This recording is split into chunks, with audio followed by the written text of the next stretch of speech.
Hello citizens of the internet, my name's Jimmy, and today we're going back to a magical year to find out how one man single-handedly destroyed his career and ruined the legacy of one of my all-time favourite games. But before I get into it, feel free to like, subscribe and click the notification bell to help the channel grow. Right, let me set the scene. The year was 2012, The Dark Knight Rises was released to the cinemas and children were screaming at each other in Black Ops 2 lobbies, myself included.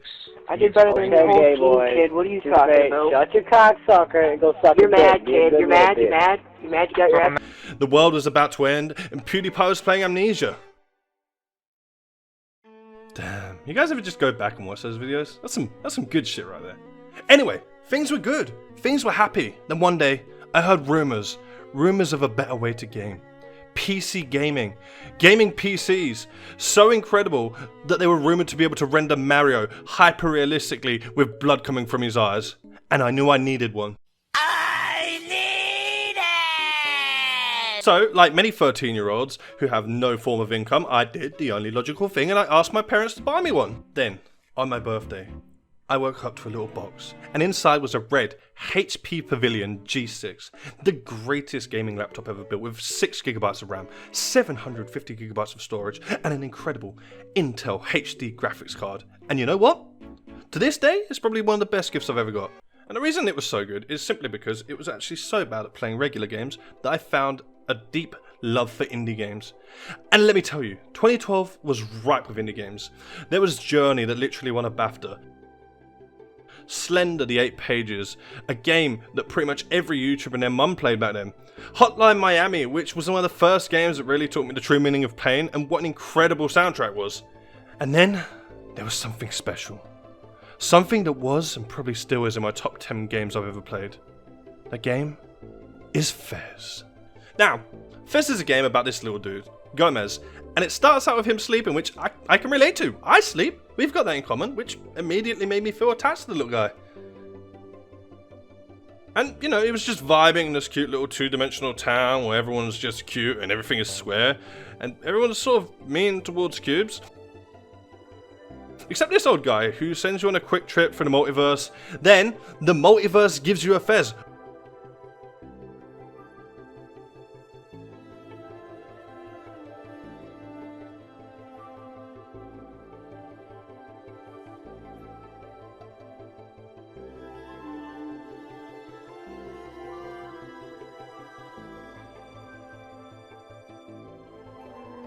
Which is awesome, and seems to control the 3D realms. I don't know, that sort of seems like what's going on here. Then he gets back to the town and everyone's like, what's with the Fez, Gomez? And he's just like, it's a Fez, I wear a Fez now. Fezes are cool. And then you meet Dot, who's like your guide through the 3D world. It tells you how you need to find 32 cubes to restore the crumbling universe before it's too late. And that's pretty much it for the story. Fez's world is a cute and comfy, like 2D 8-bit puzzle game. It's so colourful, and these cute little creatures roaming about, living their best lives. Like, look at them, they're just dudes being guys. Like, you can't not love them. The core gameplay element, which is pretty cool, is you have to rotate the world. Yeah, you have to rotate the world to find little cubes that become bigger cubes. Yeah, this game involves a lot of cubes. Most of the puzzles are fairly straightforward, but there are some that got me. Like, you know, this one, where you have to spin the world to keep up with the explosion, because if not, the world just rebuild itself.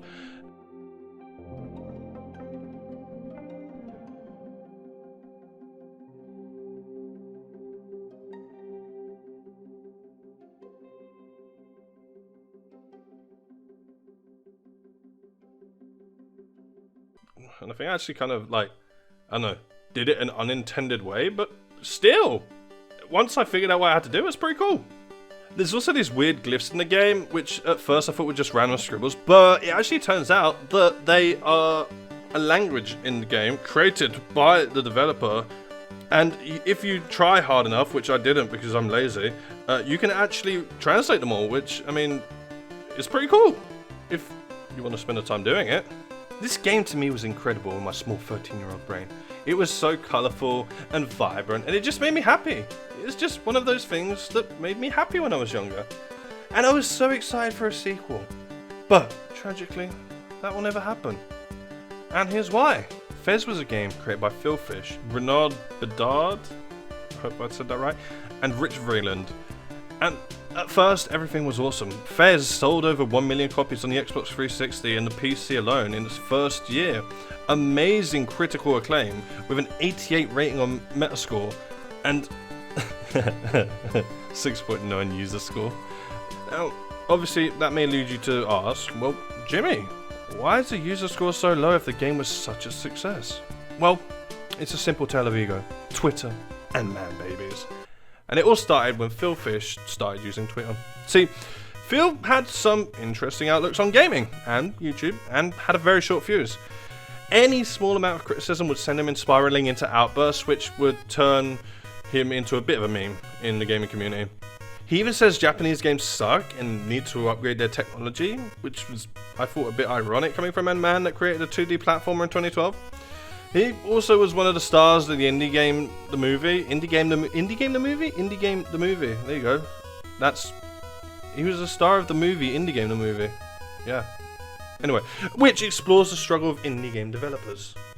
But anyway, the rants. The rants are pretty much all we're here to talk about. It's a bit difficult, almost 8 years later, to find the original tweets, but on the 27th of July 2013, Polytron, the development company behind Fez, tweeted, "It's with a heavy heart that we announce that Fez 2 has been cancelled and is no longer in development. We apologise for the disappointment." And a great disappointment it was. But what was the catalyst for this? This giving up on such an incredible game, such a beautiful potential sequel? Well, as I said, it's actually a bit difficult to find the original tweets. But basically, Phil Mackerel went on one of his usual Twitter rants and threw his doll out of his pram by cancelling Fez 2, just to spite gamers everywhere. People thought this would be temporary until, just like the Avatar, but only much more of a hipster, he vanished from Twitter.